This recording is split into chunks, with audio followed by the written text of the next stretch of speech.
Okay, imagine this. You're stuck in traffic again. Ugh.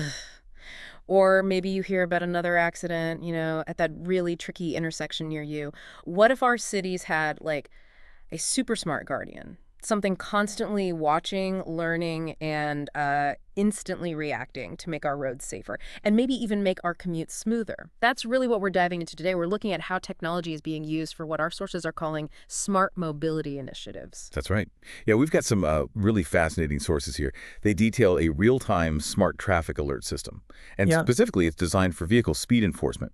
It uses, well, advanced analytics and real-time event detection to fundamentally enhance road safety. Right. So, our mission in this deep dive is to really unpack the mechanics. How can a platform like Databricks, apparently, take raw data from cameras, from sensors, instantly spot a speeding car, and maybe even trigger a traffic light change, all, in real time? It feels like a great example of something Sundar Pichai mentioned in our sources. The power of AI is not in replacing humans, but in helping them make better decisions. So this kind of smart traffic system, it's not just about speed traps, right? It's about safety. It's about, well, potentially saving lives. So let's kick things off then. Why is this specific kind of advanced tech becoming so critical for cities right now? What are the big problems they're trying to solve? Well, it really boils down to making roads safer and, frankly, more efficient. Modern traffic, it just presents really complex challenges. You've got congestion, accidents, the sheer volume of vehicles. So cities are actively looking for um, more sophisticated analytics, real-time systems to kind of get ahead of these problems. The core need here, according to the sources, is for a vehicle speed violation alert system that can plug directly into automated traffic signals for immediate action. It's not just reacting anymore. It's about trying to predict and even prevent incidents. Okay, and the sources are pretty clear that Databricks was the platform chosen here. What makes it the right fit for something so demanding, something that needs to be real time?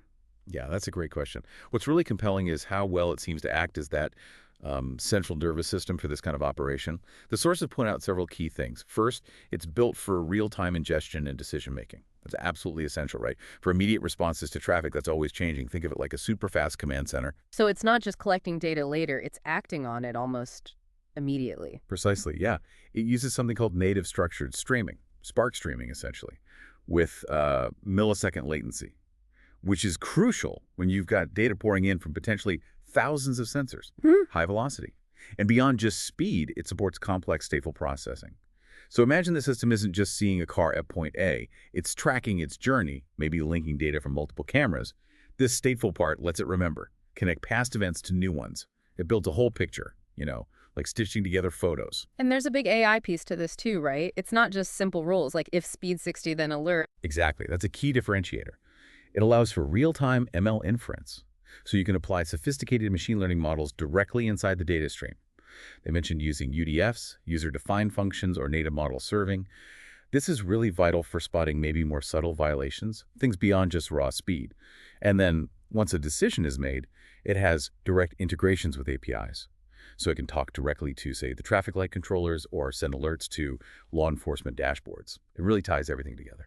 Powerful, smart, connects to everything. But what about just the sheer amount of data? I mean, we must be talking about tons of information constantly flooding in from cameras, sensors. Yeah, you definitely hit on a key point there. It's specifically designed for high-volume data handling. It can process massive amounts of unstructured and semi-structured data, things like JSON files, images, video metadata, the works. And what really pulls it all together, I think, is the unified workflows. It gives you one platform for ETL, extract, transform, load, getting the data ready, plus the machine learning piece and the streaming. It just simplifies that whole data pipeline quite a bit. And its architecture is flexible, meaning it could potentially support other smart city projects down the line as things evolve. Okay, so now we get why Databricks might be the choice. Let's get into the actual blueprint then. What are the pieces? What goes in? What happens inside? And what comes out of this smart traffic system? Right, let's visualize it. It's basically a robust end-to-end workflow, almost like a digital control tower, but for traffic flow. For input, the system's constantly pulling in data. High-speed camera feeds, ANPR systems, that's automatic number plate recognition, general vehicle metadata, GPS sensor data, that kind of thing. All of this flows into the processing platform. And that's Databricks, using its core tools like Delta Live Tables for the pipelines, MLflow for managing the machine learning models, structured streaming for that real-time bit, and Unity Catalog for data governance and security. So Databricks is the engine, the brain. What kind of thinking does it do? What's the logic? The core logic really involves sophisticated speed violation detection, but also vehicle profiling. Understand more about the vehicle. And this is all driven by a Databricks ML pipeline. And then the output. If a violation is detected, bang, an alert goes straight to a traffic signal controller. And at the same time, a detailed log of that violation gets sent to a central system, for auditing, record keeping. The neat part is the integration. It's designed to hook into existing traffic lights, police dashboards, maybe a city's bigger urban mobility data lake. It fits into the existing puzzle. Okay, this is where it gets really interesting for me. How does the data actually flow, like step by step, from the moment a sensor picks up a car to when maybe that traffic light changes? Can we trace that journey? Yeah, absolutely. It's a pretty clear sequential flow, all built for real-time action. Step 1, ingest. So data from all those IoT cameras and sensors out on the street, it first hits these high-speed platforms like Azure Event Hub or Kafka. Think of them as like digital on-ramps.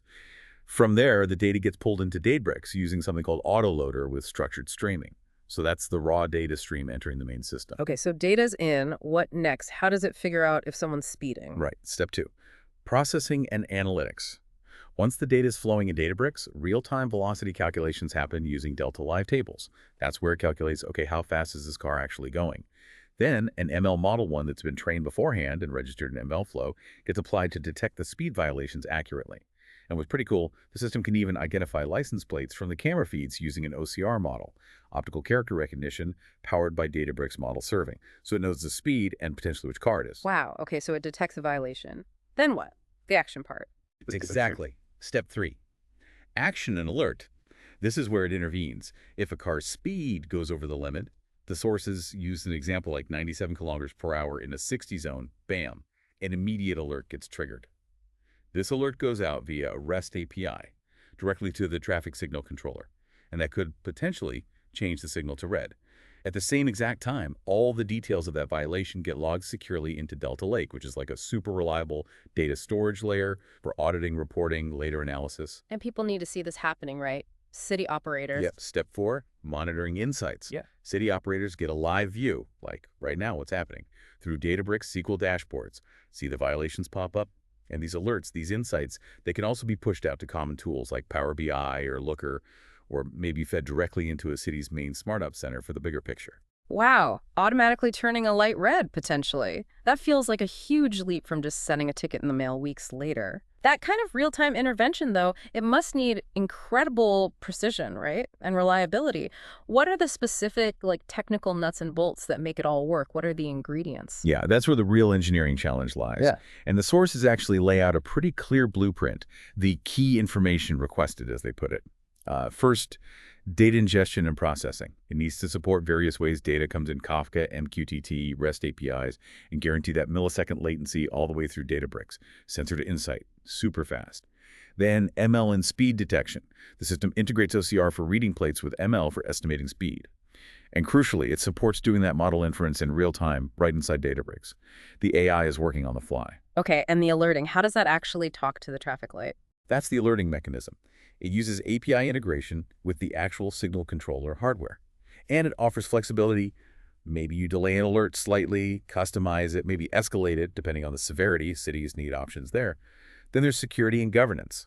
Hugely important. Unity Catalog provides that role-based access control. Like a bouncer for the data, right? Only authorized people see sensitive stuff. And it can link up with the city's existing ID systems, like Azure AD or Okta. Makes sense. What about cost? And handling, rush hour versus 3 a.m. Good points. The docs cover cost and scaling. They even give cost estimates, like for processing 10 million events a day, and talk about auto-scaling the system up or down based on traffic load. That's critical for managing budgets and resources. And finally, support and maintenance. Things like SLAs, service level agreements for uptime, and having real-time monitoring tools. It has to be operationally sound. That is incredibly thorough. And the sources don't just stop at the concepts, right? They actually show how you'd implement this, almost like a mini guide. It absolutely does, yeah. It demonstrates really practical steps, like how you could simulate realistic vehicle data using Python, maybe the Faker library, and then push that data into a Kafka topic to mimic the real world. It shows how Spark structured streaming grabs that real-time data, parses it from raw bytes into something structured and useful. And crucially, it highlights training an ML model offline, maybe a random forest regressor they mentioned using historical data, then registering it in MLflow so the model learns patterns from past traffic. So you train the smart model offline, get it ready, and then unleash it on the live data stream. Exactly. That pre-trained model then gets used in real time, usually via a Spark UDF, a user-defined function, to add that intelligence. Hmm. When the model flags a violation, a simple Python function can send a POVIS to request using a REST API straight to the traffic signal controller. Hmm. That triggers the immediate action we talked about, all the violation data, stored safely in a Delta Lake table. And that table directly feeds those Databricks SQL dashboards for live monitoring. And the system can even get smarter over time. You can schedule daily jobs to automatically retrain the ML models using all the new data that came in. So it adapts, improves. It's like a constantly learning guardian. So pulling back a bit, what does this all really mean for the bigger picture? For smart cities, for how our cities are planned, and just for us, driving around or walking across the street? Well, I think this solution really showcases a truly scalable and intelligent way to do real-time traffic enforcement. By pulling together the Databricks Lakehouse platform with things like Kafka, Delta Lake, MLflow, it gives you this unified way to handle both real-time and historical data, weave in ML seamlessly, and manage the whole thing more simply. Its architecture is specifically built to handle huge amounts of traffic data, potentially across whole cities. And really, this isn't just about traffic, is it? It's kind of a blueprint for how other city services, waste management, emergency response, you name it, could be transformed by real-time data and AI, making cities genuinely smart and responsive. And it really sounds like this is just scratching the surface of what these systems could eventually do. The future possibilities seem huge. Absolutely. Looking ahead, this kind of framework opens the door to exciting stuff. Like even more advanced license plate recognition, maybe detecting weird traffic patterns using route-based anomaly detection. You can even imagine automated ticketing workflows, integrating directly with city payment systems or whatever. Ultimately, it empowers cities, the stakeholders, to make decisions based on actual data in real time. That should lead to better safety, more efficient enforcement, and smoother traffic flow for everyone. It shifts traffic management from just reacting to being proactive. What an incredible deep dive. Seriously fascinating to see how technology is being applied to make our roads safer, our cities smarter. It's just such a powerful example, isn't it? How AI isn't necessarily about replacing people, but giving us way better tools to make better decisions, turning all that data into actual real-world impact. Precisely, yeah. And maybe this leaves you, the listener, with something to think about. As systems like this become more common, how might that real-time conversation between our roads, our traffic lights, and the data from vehicles reshape not just how speeding tickets work, but maybe our whole commuting experience, our urban planning? What new possibilities or maybe even challenges pop up when our cities can react to traffic literally in milliseconds?